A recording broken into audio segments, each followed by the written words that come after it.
Hi friends, இன்றைக்கி என்ன ரெசிபினா ஒரு சிம்பிளான ஒரு கிரேவி தாங்க. மலாய் கோஃப்தா நமங்க வீட்டிலையே ஈஸியாக எப்படி செய்யலான்னு பார்க்கலாமா? ரெஸ்டாரண்ட் ஸ்டைலில் அது ரொம்ப க்ரீமியாக இருக்குங்க. அதே போல் சிம்பிளான மெத்தட் தாங்க. எப்படி பண்ணலான்னு பார்க்கலாமா? வாங்க வீடியோக்குள்ளே போகலாம். முதல்ல கிரேவி பண்ண ஸ்டார்ட் பண்ணிடலாம். தவாலங்க ஒரு டேபிள் ஸ்பூன் எண்ணெய் சேர்த்துருங்க.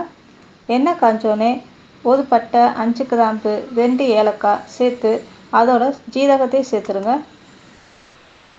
ஜீரகம் பொரிஞ்சோடனே ஒரு பெரிய வெங்காயத்தை பொடி பொடியாக கட் பண்ணி சேர்த்துக்கலாம். அதோட துண்டு துண்டாக நறுக்கிய இஞ்சி சேர்த்துருங்க.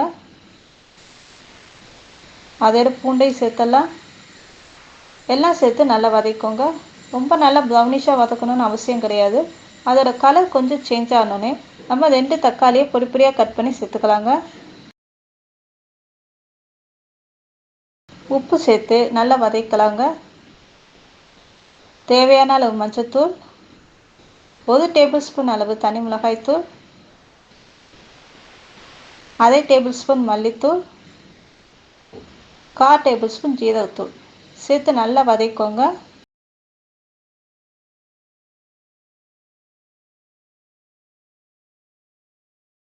ஏழு 8 முந்திரி பருப்பு சேர்த்து நல்லா கலந்து விட்டுக்கோங்க.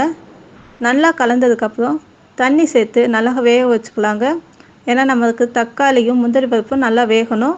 ஸோ அதனால் வேக வச்சு எடுத்துக்கலாங்க. இப்போ நல்லா வெந்தோனங்க இதை ஆற வச்சு அரைச்சி எடுத்துக்கலாங்க. இப்போ ஒரு பவுலுங்க 1 கப்பு பன்னீரை நல்லா ஸ்மாஷ் பண்ணி எடுத்துருக்கேங்க.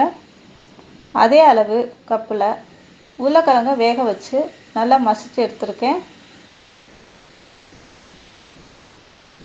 2 பச்சை மிளகாவை பொடி பொடியாக கட் பண்ணி சேர்த்துக்கலாம்.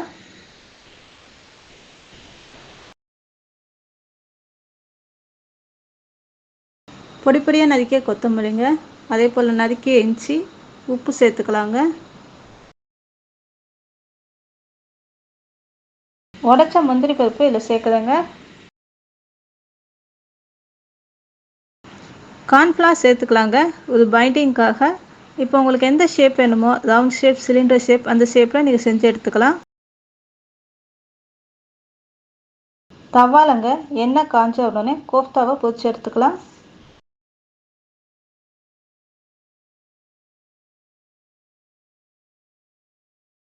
கோஃப்தா ரெடி ஆயிடுச்சுங்க. இப்போ நல்லா அரைச்சி எடுத்தாச்சு கிரேவிக்கு. இப்போ தவாலங்க நம்ம பட்டர் சேர்த்துக்கலாங்க. அது மெல்ட் ஆனோடனே இப்போ கிரேவியை நல்லா வடிகட்டி எடுத்துக்கலாங்க. அரைச்சி விழுத நமக்கு அந்த பியூரி மட்டும் தான் வேணும், அதனால் நல்லா வடிகட்டி எடுத்துக்கலாம்.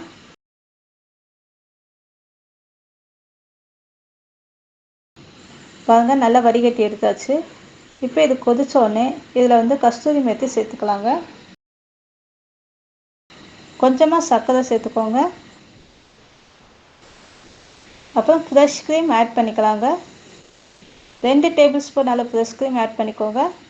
ஆட் பண்ணி நல்லா கலந்து விட்டுக்கோங்க. இது கலக்கும் போது அடுப்பை ஆஃப் பண்ணிவிடுங்க. ஆஃப் பண்ணிவிட்டு கலந்துக்கலாம்.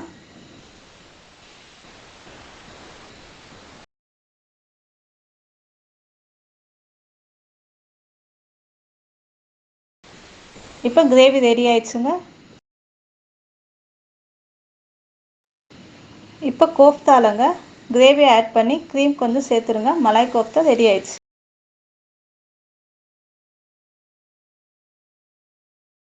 செஞ்சு பாருங்கள் ஃப்ரெண்ட்ஸ். பிடிச்சிருந்தால் லைக் பண்ணுங்கள், சப்ஸ்கிரைப் பண்ணுங்கள், ஷேர் பண்ணுங்கள். உங்கள் ஃபீட்பேக்கை எனக்கு கமெண்ட்டை கொடுங்க. அதே போல் பெல் ஐக்கானை மறக்காமல் கிளிக் பண்ணிக்கோங்க. அப்போ தான் நாங்கள் போடுற வீடியோட நோட்டிஃபிகேஷன் உடனுக்குடன் உங்களுக்கு வரும். தேங்க்யூ.